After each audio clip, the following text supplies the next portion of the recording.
Bismillahirrahmanirrahim. Assalamualaikum warahmatullahi wabarakatuh. Kembali lagi ketemu saya Dr. Siwahyuni, spesialis kedokteran jiwa dari Rumah Sakit Ashifa Sambi Boyolali dalam acara Sehat Bersama Ashifa.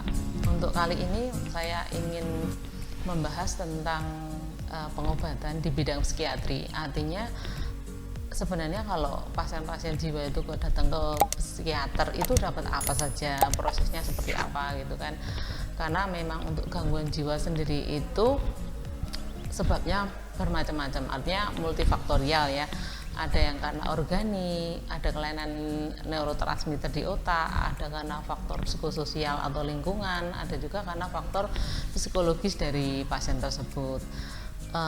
Yang berbeda, yang membedakan terapi di bidang psikiatri atau di bidang kejiwaan dengan yang lain, karena untuk pengobatan di bidang psikiatri itu sifatnya memang tidak bisa instan ya, artinya tidak bisa langsung sembuh, itu tidak bisa. Jadi memang butuh waktu ya, butuh kesabaran, butuh ketaatan berubah dari pasien tersebut. Sebenarnya di bidang psikiatri sendiri untuk terapinya juga istilahnya komprehensif ya, artinya secara garis besar memang ada dua sih pengobatannya, itu dengan farmakoterapi atau dengan obat-obat ya, baik itu antipsikotik, antidepresan, anti cemas ataupun yang lainnya. Sedangkan yang kedua non farmakoterapi, artinya bukan obat ya. Di sini banyak sekali macamnya ya, antara lain psikoterapi. Psikoterapi itu macamnya juga banyak sekali, ada CBT, ada family terapi, ada support terapi gitu, ada hipnoterapi. Nah itu macam banget, banyak sekali macamnya. Nah tentu saja ada juga dengan yang ECT ya namanya ya, electroconvulsion terapi ya, nah, istilahnya kayak disetrum seperti itu ya. Jadi untuk terapinya di sini memang bukan hanya obat ya, bukan hanya obat. Nah yang menentukan ini dengan obat, dengan farmakoterapi itu ya psikiater. Nanti tetap kita lihat juga ini bagaimana kondisinya pasien ya. Kalau hanya masalah ringan mungkin bisa dengan psikoedukasi saja, atau psikoterapi suportif saja, atau dengan ventilasi saja, itu mungkin sudah cukup. Tapi kalau kasusnya berat artinya mungkin obat dulu, farmakoterapi dulu. Pasien datang dalam kondisi yang akut, dalam kondisi yang panik, dalam kondisi yang gangguan jiwa yang berat, tentu obat harus masuk dulu ya. Obat masuk dulu, kemudian kalau sudah membaik, psikoterapi bisa masuk, akan kita lakukan psikoterapi. Harapannya dengan terapi obat dan psikoterapi ini nanti akan memberikan hasil yang baik. Nah di sini kendalanya banyak juga ya, karena pasien kadang-kadang nggak telaten. Nggak telatennya apa? Nggak telaten minum obat, nggak telaten datang ke psikiater ya, seperti itu. Padahal dengan datang ke psikiater dengan tidak, itu beda banget ya, karena kita lihat juga masih banyak ya di masyarakat itu orang gangguan jiwa berat, istilahnya schizophrenia, dia hanya mengandalkan obat. Yang penting aku minum obat ya gitu. Alasannya memang banyak ya, bisa karena pasiennya tidak mau diajak ketemu psikiater. Yang penting minta tolong tetangganya suruh ngambilkan obat. Nah itu banyak sekali terjadi. Padahal sebenarnya dengan kontrol ke psikiater akan melakukan evaluasi atau asesmen ulang ya, statusnya penyakitnya gimana, sudah membaik apa belum, psikoterapi sudah bisa dilaksanakan apa belum.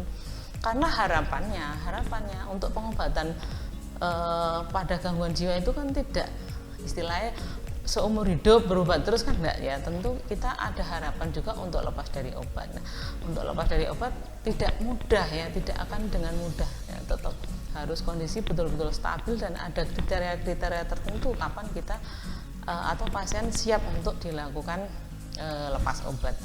Pada kasus-kasus tertentu karena cemas dan depresi itu mungkin akan lebih cepat untuk bisa lepas obat ya. Pengobatan dalam waktu 1 bulan sudah membaik, kemudian psikoterapi masuk ya. Kalau sudah baik sekali, obat nanti kita turunkan, kita lepas. Nah akhirnya di saat pasien sudah siap lepas obat, psikologisnya juga sudah siap. Misalnya nanti ada masalah, ada stresor, penyakit cemas dan depresinya tidak akan kambuh lagi. Jadi maksud saya di sini yang saya tekankan bahwa untuk pengobatan gangguan jiwa itu tidak hanya obat, ya, tidak hanya obat. Itu penting karena masyarakat masih banyak yang menganggap orang skizofrenia, orang gangguan jiwa berarti yang penting ngombe obat, ya, yang penting orang ngamuk, yang penting meneng, yang penting tidak ganggu tetangga. Bukan seperti itu goalnya, targetnya ya. Orang skizofrenia kalau sudah baik, kemudian akan kita lakukan terapi yang lain, mungkin bisa terapi kerja, terapi sosial ya, agar dia bisa bermanfaat secara maksimal dengan apa yang dia punya gitu. Misal yang minimal kan bisa mandiri nih ya, jadi bukan hanya meneng ndak ngamuk, kan itu goalnya. Jadi bisa bergaul dengan masyarakat, bisa diterima di masyarakat, bisa mempunyai keterampilan yang bisa dibuat bekal dia untuk hidup gitu. Karena kan tidak mungkin kan orang tuanya akan mengopeni dia sampai tua karena ada batas umur juga. Nah, itu yang ingin saya luruskan ya. Jadi untuk gangguan jiwa apapun itu ke psikiater itu tetap ada manfaatnya, bukan hanya obat ya, karena itu tadi akan kita lakukan asesmen ulang, akan kita lakukan psikoterapi agar dia bisa maksimal dengan potensi yang dia miliki itu. Nah, goalnya bisa dia lepas obat tetapi tidak kambuh dan bisa survive hidup di masyarakat.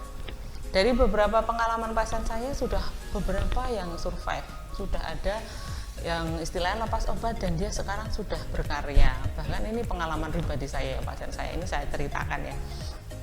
Dulu pengobatan, kemudian sudah lepas obat, kemudian sekarang malah dia bisa bekerja dengan baik, dengan nyaman, bisa menghasilkan sesuatu dan itu sungguh luar biasa yang mungkin sebelumnya dia belum pernah lakukan. Nah, itu banyak sekali contoh-contoh yang gangguan jiwa itu bisa lepas obat. Ini memberi semangat kepada kita bahwa sebenarnya gangguan jiwa itu bisa diobati, bisa disembuhkan, asalkan syarat-syaratnya dipenuhi tadi ya. Rajin kontrol, rajin minum obat ya. Untuk psikoterapi itu kan memang biasanya berseri, artinya tidak hanya sekali, butuh waktu yang berkali-kali. Itu tergantung dari kasusnya dan tergantung dari pasiennya ya atau kliennya ya. Ada yang psikoterapi 6 sesi selesai, dia udah bagus, dia pelan-pelan turun obat akhirnya lepas. Ada juga yang sampai berbulan-bulan belum membaik ya gitu. Jadi memang ini harus sinkron antara obat dan psikoterapi. Ada juga yang cuma 2 kali dengan psikoterapi aja, mungkin dengan psikoedukasi saja tanpa obat juga bisa kalau kasusnya ringan. Ya gitu. Jadi saya ingin memberi gambaran bahwa untuk pengobatan gangguan jiwa itu sebenarnya bukan hanya obat bukan. Jadi obat penting, psikoterapi juga penting ya. Bahkan nanti ada terapi-terapi yang lain ya. Mungkin untuk trauma juga bisa lakukan hipnoterapi ya. Mungkin kalau berhubungan dengan masalah keluarga bisa dilakukan namanya family therapy. Kalau misalnya karena masalahnya itu masalah keluarga, kalau masalah keluarganya itu tidak diselesaikan dengan baik ya akan menghambat penyembuhan dari penyakit. Misalnya masalahnya ada masalah dengan orang tua, ada masalah dengan kakak, ada masalah dengan keluarga besarnya atau dengan pasangannya ya, itu bisa dilakukan namanya couple terapi ya.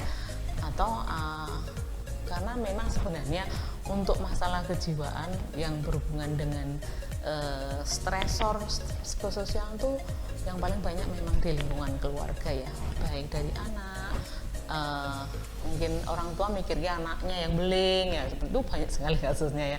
Atau orang tua merasa atau anak merasa tidak diperhatikan orang tua, akhirnya dia pelarian ya. Pelariannya macam-macam, bisa ke game, bisa ke narkoba, ini hati-hati banget ya.